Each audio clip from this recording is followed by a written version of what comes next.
Hey, what's up, garden friends? Kevin Jordan here from the Green Acres Garden Podcast. It is one of my favorite times of the year to be in the garden because it is seed starting time. In today's video, I'm going to teach you a little bit about how to get a jump start on this year's season and start your seeds with ease.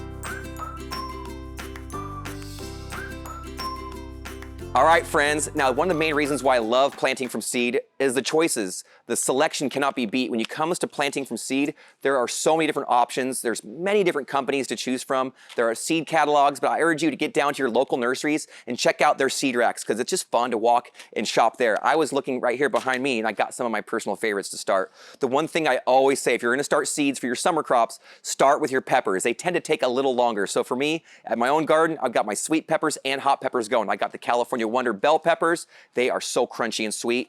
I've got the Sun Gold tomatoes. So sweet, delicious. These, even people who don't like tomatoes will fall in love with these.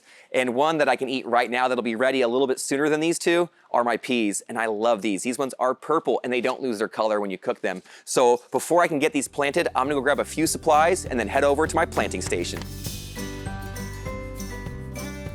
All right, so it's time to get dirty. I already got a little row started with my peppers there. And I've got my seed mix here. The one pro tip I will tell you is pre-wet your seed mix. It comes out a little dry and it can be hydrophobic, meaning that sometimes you water it and the water just doesn't absorb evenly into it. So to avoid that, because I don't want the seeds to get dislodged and come to the surface, I want them to stay right where they're at.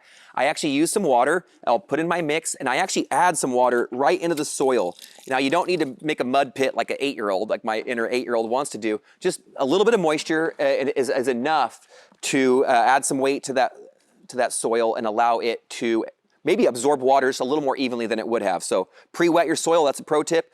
Don't pack it down, just lay it into your container, whatever that container may be. You wanna let that air stay in that soil the best you can. I'm gonna plant some tomatoes right here, some Sun Gold, some of my favorite little bite-sized tomatoes, full of sugar and delicious. And you'll notice I'm not packing it down, I'm just scraping it off the top because we like that oxygen. We want that air in the soil, especially for seedlings. When they're so young, they have these little baby roots and they only have so much strength, so you want to make it as easy for them as possible. Now that I've got it topped off, it's time to figure out how deep do I want my seeds to go. You just read the packet. The packets have so much information on them, especially these botanical interest packets. You can actually flip them inside out and there's tons of info on the inside, but honestly, the back is where I start. It will tell you days to emerge. In this case, it's maybe like 2 weeks. For the tomatoes, peppers, maybe 2 to 3 weeks. And the depth, the planting depth is so important. 1/4 inch down for tomatoes. Size of a seed often indicates how deep. So in this case, I'm gonna use my fingers and just make a little 1/4 inch deep hole, a little depression in there. And one by one, I'm gonna drop seeds into here. So I'm gonna get right to it. I've got my seedlings here, and what's kind of cool is they come in a package to make sure that they're fresh for me. And in this case, I'm just gonna use my hand, and you can have, there's seed dispersers and things, but I just love using my hands. And so I'm gonna get in here and just tap, tap, tap away, until one seed pops out. And what's kind of cool, these Sun Gold seeds are really, really small compared to some other tomato seeds. And so you can see there, they come out like just little tiny little pieces. And so they don't need to be too deep in there. I'm just gonna tap them in, tap it in, tap it in. Life's good. Now that they're in at the depth I want, I'm just gonna cover them up gently, or I'm actually gonna even move to the next pro tip, the vermiculite.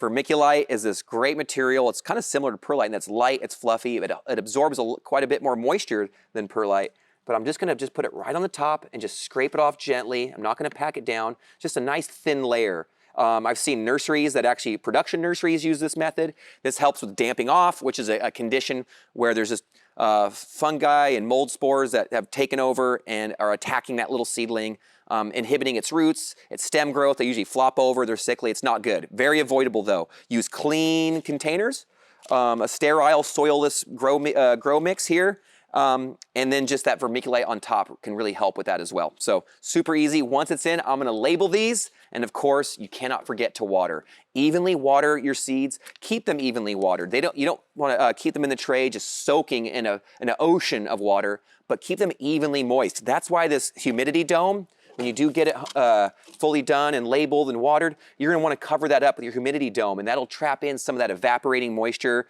There's little events that you can use to create more airflow or whatever, and then once it's looking like you don't need it anymore, you can pull them off and let them go. But it keeps it a little bit warmer, a little more evenly moist in there, and especially for me at the school when I'm gone for 2 or 3 days, or maybe you at home, it's nice to have a little insurance policy knowing that maybe if I leave, I'll come back to some living seedlings. So keep them evenly moist and happy, and do not fertilize them until they get a bit bigger. I usually wait until about their third, like second to third or even fourth set of true leaves come out. Then I give them a very light little dilution of organic fertilizer.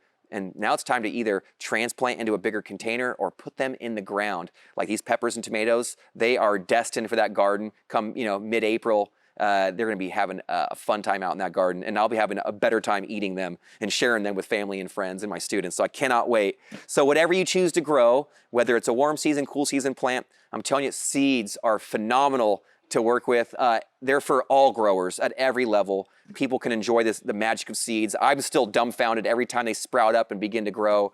It's like garden magic. If there's magic on this planet, seeds, a sprouting seed is definitely one example of that magic. So bring some magic into your life, start some seeds, and make your life a little bit more delicious in the summer. Well, garden friends, that does it. Starting from seed could not be any easier. The selection, the affordability, the whole magic of the whole process, I just love every bit of it, and I hope you will too. So please consider starting your garden from seed today. My name's Kevin Jordan, saying happy gardening to you all, and please never stop growing.